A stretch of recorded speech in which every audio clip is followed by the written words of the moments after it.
what I would do. Hi guys, welcome back to my channel. So today we are talking stress, and we are going to discuss some of the ways that I relieve stress in my life.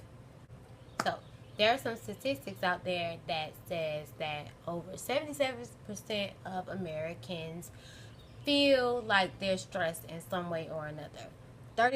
33% of those feel like it's psychological. 77% of those feel it more physically. We experience stress in a lot of ways, be it through work, relationships, money, health, overload from media, poor nutrition. I was going to say nutrition, but poor nutrition and just life circumstances. So I just wanted to come on here and share with you guys today some of the things that I do to alleviate some of the stress in my life. So one of my favorite things to do first is writing or reading. I like to kind of just write out how I'm feeling, just to kind of get it up off me, because I am a person who analyzes and goes over and over and over the situation over and over and over. So I realized if I was to write things out, that it kind of gets it from inside of me to the outside of me, and I can actually look at it and see if it's really as big as I feel is really. I'm a reader, and the types of books that I like to read are kind of like self-help books. So one of the books that I'm reading right now is called Soul to Soul, Connecting with the Feminine Divine Energy, or the Divine Feminine Energy.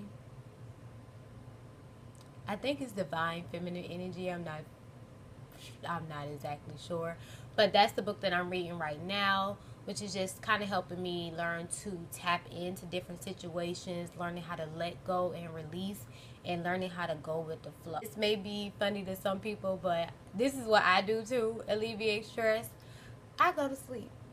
If I am so worked up and I just can't handle what the present day has given me, I will go to sleep. I will go in my room, I will go lay down, and I will just take me a nap, or I'll sleep for the rest of the day.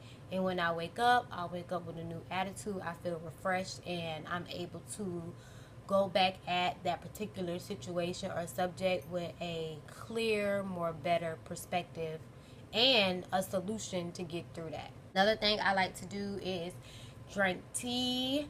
I was never a big tea drinker, and I'm from the South, and people from the South love tea, but I don't. I didn't start drinking tea until I moved here. I live in D.C. I didn't start drinking tea until I moved to the Mid-Atlantic, or up north, you would say. And I drink a lot of herbal teas like chamomile, peppermint, combination teas. I love green tea. Green tea is really, really good for just like relaxation and calming. I also drank this new tea that my wonderful stepmom posted. It's called Golden Milk, and it is a turmeric based tea.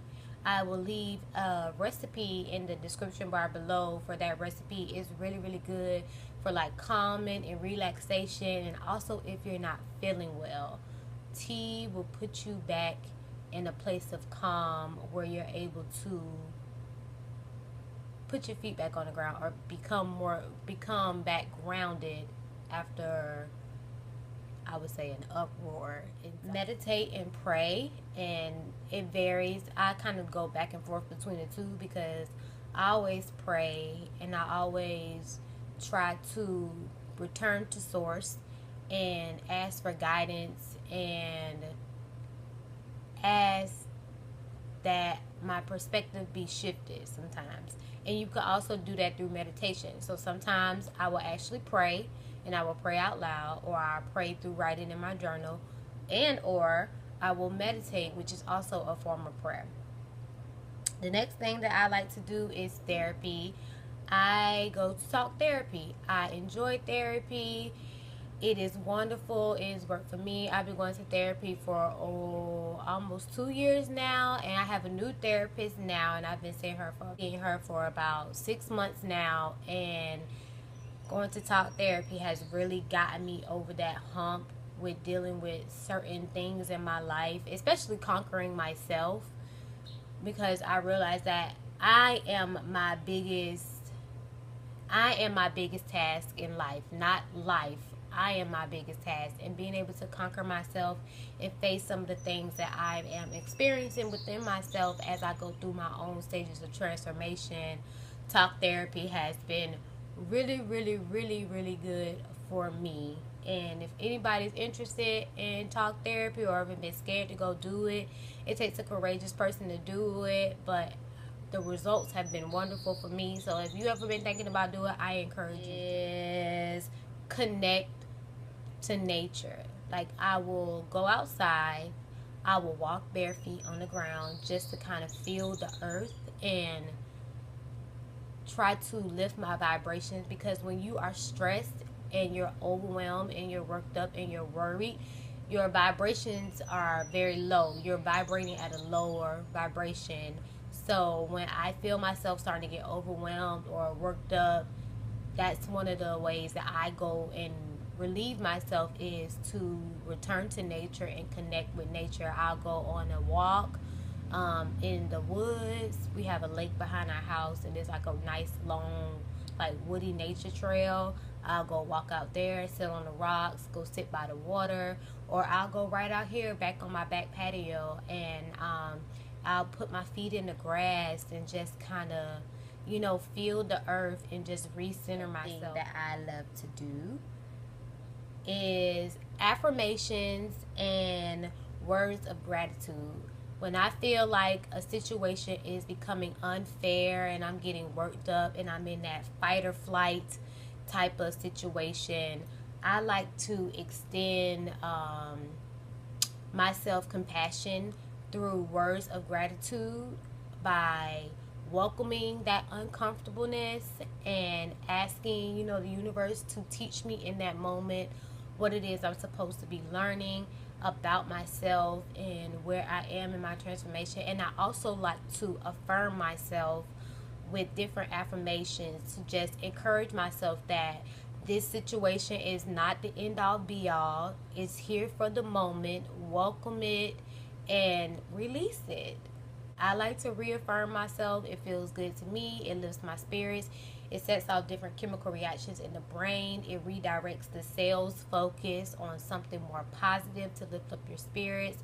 So words of affirmations and words of gratitude has really, really been helpful in my journey to learning to deal. Another thing I like to do is I like to either burn sage, I like to burn incense, or I like to use my essential oils. And the way that I use my sage is, if I'm feeling worked up or I feel like my environment is stressful, I'll just grab a piece of sage and I will light it, and I will walk through my house and I will sage my house, just kind of removing any bad energy or low vibrating energy out of my house.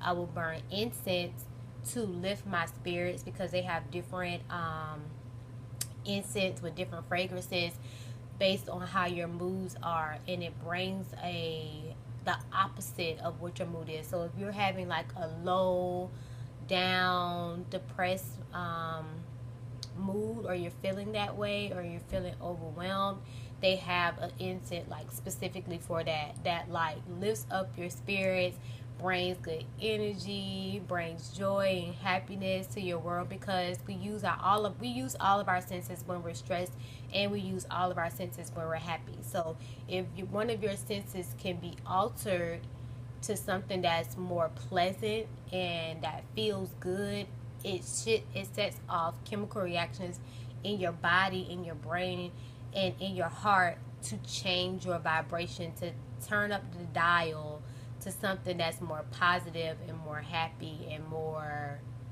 euphoric. I would say you move to more of a euphoric type state. I use my essential oils. I use them a few different ways. Sometimes I drop them in the sage when I light the sage, so the sage is burning to remove any negative energy, and it's also putting off a nice fragrance with the essential oils. I also like to either put the essential oils directly on me, when I feel worked up or I feel overwhelmed, I will put them like here around my neck. I may put them on my nose, or if I'm like worked up in my mind, I will put them on my third eye and just kind of like touch that. I will put the oil on my temple just to kind of calm me and remind me that, you know, this is only one moment. It's not the end all be all of my life. And what is this moment trying to teach me about myself that I may not have been aware of? And then the last way that I like to use my essential oils is by putting them in a diffuser. A diffuser is just a nice little machine that you can buy from almost anywhere. They're on Amazon, they're in Home Goods. You can find a diffuser almost anywhere. Walmart, Target. I just like to put a little bit of water and a few drops of whatever I need for the moment. My favorite is like lavender or citrus. Those smells calm you and they also lift your spirit. So those are two of my favorite essential oils that I like to use when I'm feeling worked up. I'll just put a few drops of those inside the diffuser and let the air start to change. I would turn on some nice calming music and I would just breathe in the fragrances to just change my mood, or to become aware of how I'm feeling, address that feeling, and then release that feeling and let it go with love. Just going to go back over the 8 different tools that I use to relieve my stress. Number 1 is reading or writing. Number 2 is sleeping it off or resting. Number 3 is tea, and I'm going to leave a tea recipe down in the description bar for you. Number 4 is prayer or meditation. Number 5 is therapy. 6 is reconnecting with nature. Number 7 is affirmation and words of gratitude. And number 8 is sage essential oils or incense.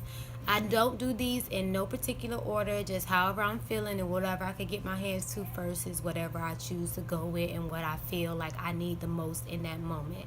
But these are just some of the things that I like to do to relieve my stress. Feel free to use any combinations of these things and incorporate those into your day-to-day lives when you feel stressed or overworked. And thank you guys again so much for being such a wonderful support and sticking with me.